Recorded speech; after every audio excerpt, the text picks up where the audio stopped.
The final moments of Queen Mary I of England were marked by screams that pierced the heavy stone walls of her chambers, screams that carried the name of her sister, Elizabeth.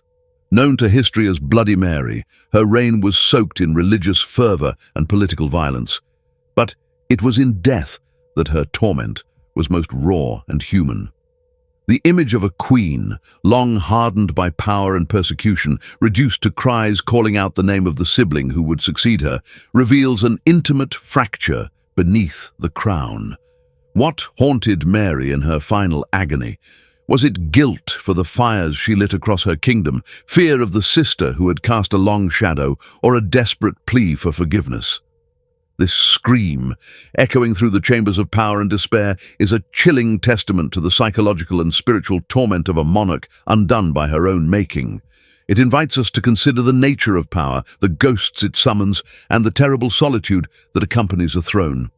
Mary's death was not a quiet passing, but a crescendo of pain and anguish, a final spectacle unwittingly revealing the depths of her fractured soul. Her scream was more than a physical expression of suffering.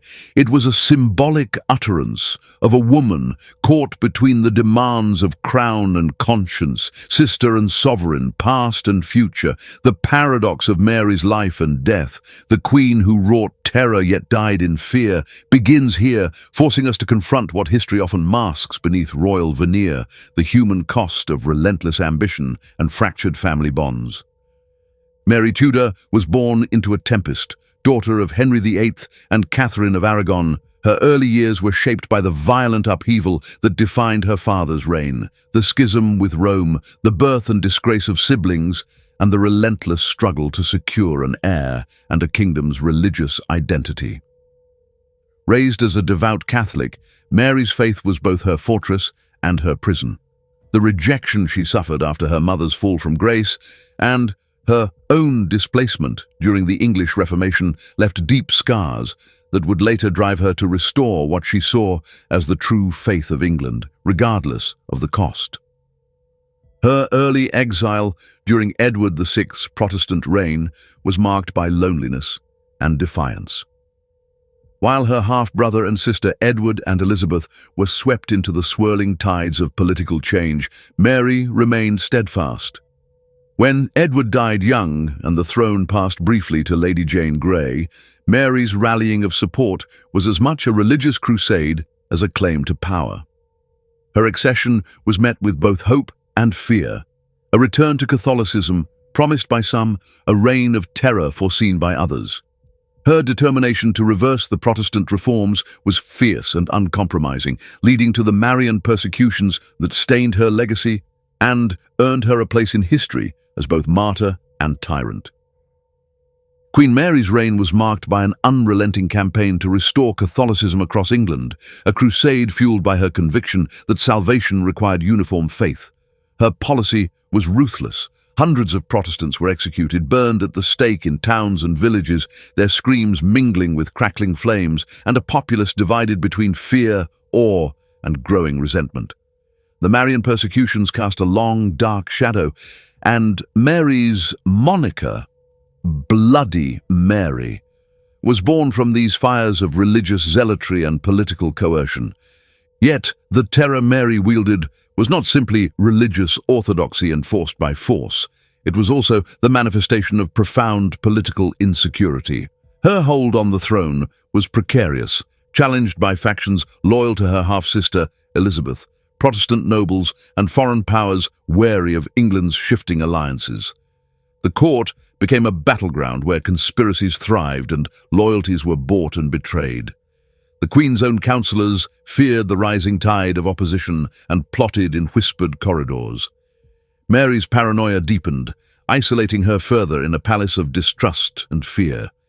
Mary's personal anguish was intensified by her repeated miscarriages and the lack of a male heir, deepening her desperation to secure a legacy through faith and authority. The kingdom, meanwhile, was fractured, religiously, politically, socially. Her reign was a violent attempt to rewind the clock on England's Reformation, but it only accelerated the divisions that would define the country for generations. Amid this turmoil, her relationship with her sister Elizabeth was a constant, painful undercurrent, marked by mistrust, rivalry, and ultimately, survival. The story of Mary I cannot be told without the shadow of Elizabeth, her half-sister and eventual successor, looming large.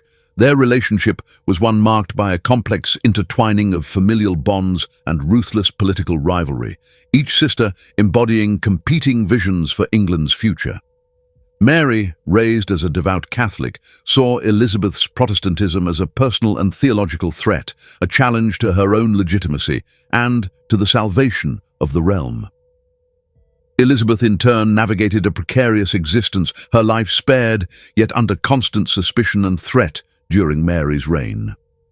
Mary's distrust of Elizabeth was palpable, fueled by paranoia and the volatile politics of succession.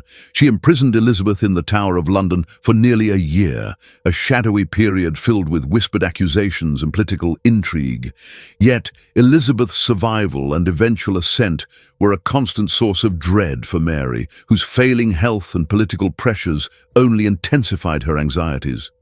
This sibling rivalry transcended personal animosity. It became a microcosm of the larger religious and political conflict tearing through England. The sisters represented opposing allegiances: Mary, the restoration of Catholicism and papal authority; Elizabeth, the advancement of Protestant reform and national sovereignty. Their struggle was not only for a throne, but for the soul of a nation. The psychological burden on Mary was immense. She governed not only a fractured kingdom, but also a relationship that oscillated between love, fear, and bitter rivalry.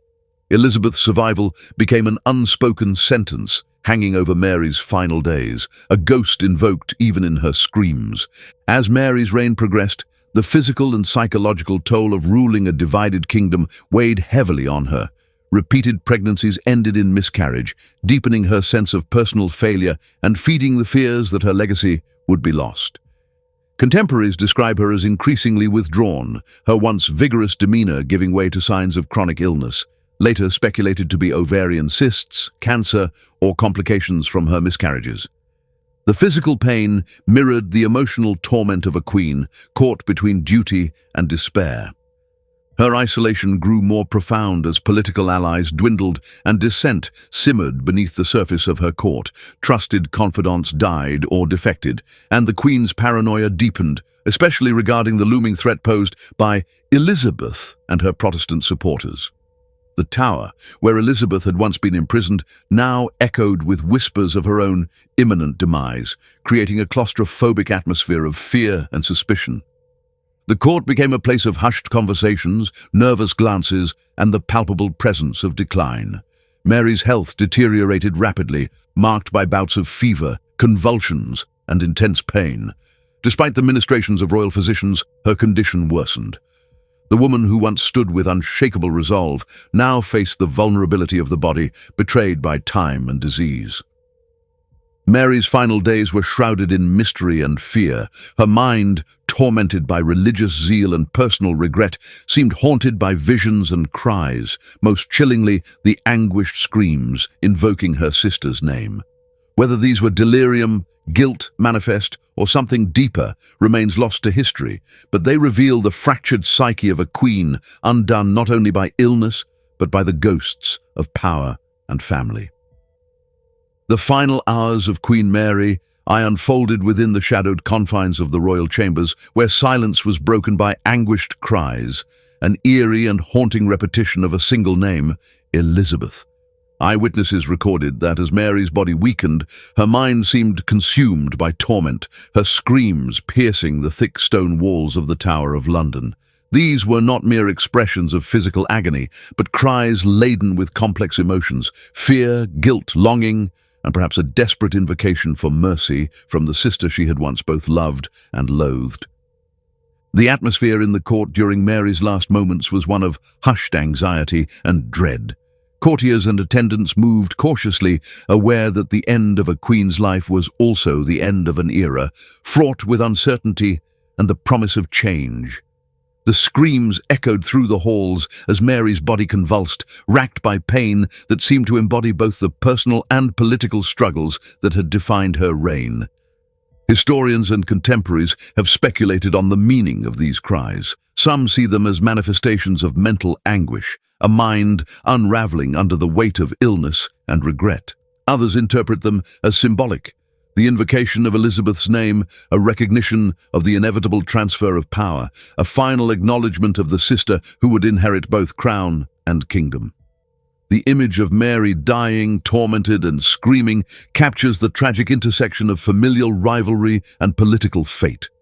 In the closing moments, Mary's physical suffering and psychological torment converged into a scene that transcended history into myth. The queen who had wielded power with iron resolve now lay broken and vulnerable. Her final voice, a haunting reminder of the human cost beneath the veneer of monarchy. With Mary's death, the crown passed to Elizabeth, her half-sister, whose Protestant beliefs and political acumen would soon reshape England. Elizabeth's ascension was a turning point, not just for the monarchy, but for the religious and cultural identity of the nation.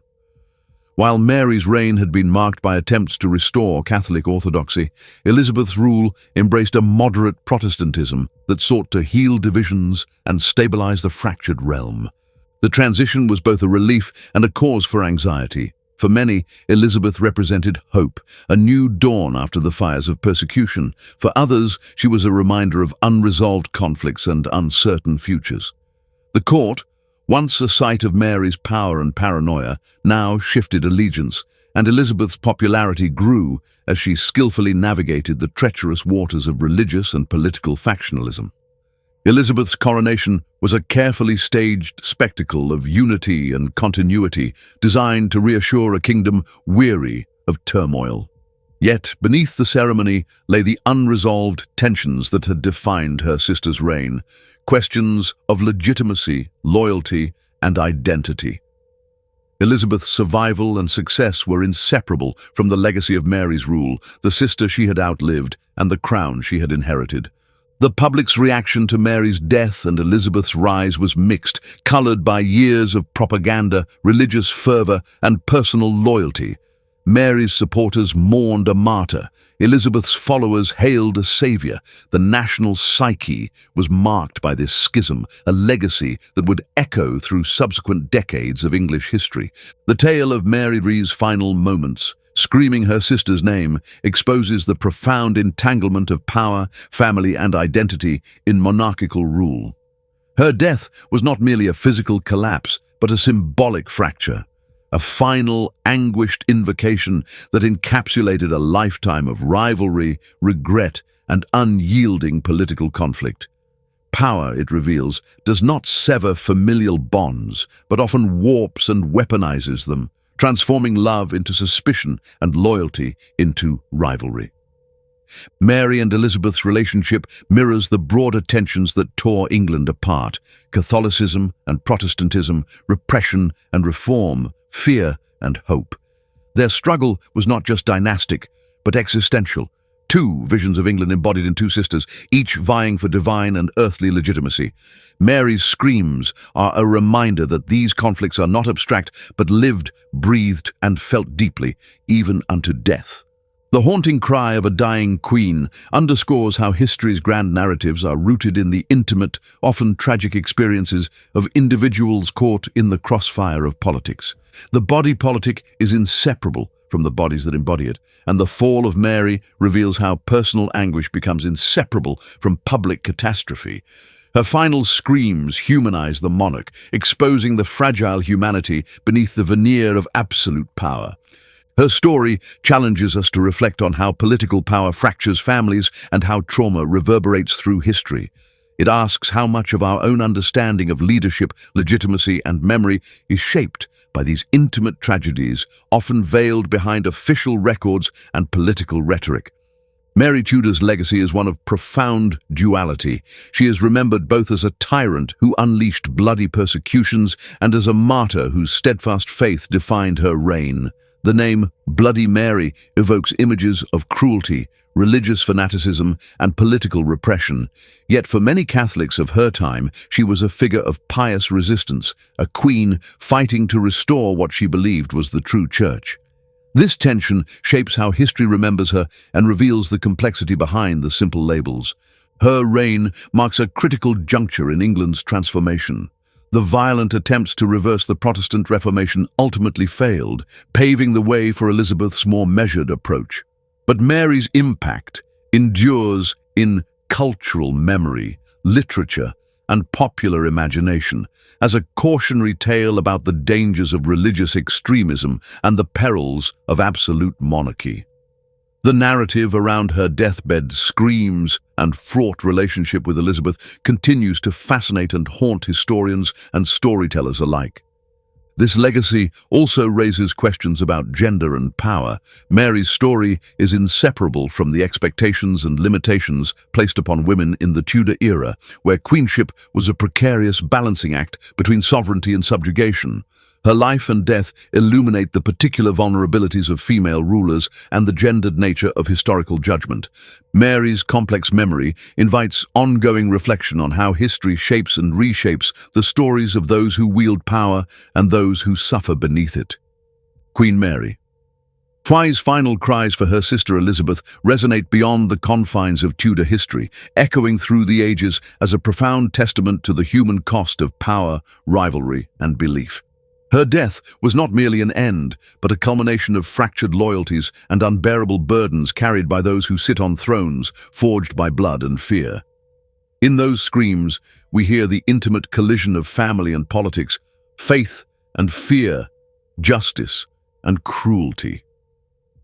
Her story compels us to look beyond sanitized history and romanticized legacies, to confront the raw realities of monarchy where gratitude is forced, obedience extracted through terror, and identity fragmented by the weight of sovereignty. Mary's life and death reveal that behind every crown lies a complex web of vulnerability and violence, and that even queens in their last breath may be prisoners of the very power they wielded. As we remember Mary, not simply as Bloody Mary, but as a woman haunted by the name of her sister, we are reminded that history is not static. It is shaped by those who tell it and those who lived it, often in pain and contradiction. The echoes of her screams challenge us to consider the costs of power and the resilience of those caught in its grasp. If you want to hear more stories they tried to bury, subscribe. We don't just remember, we reveal.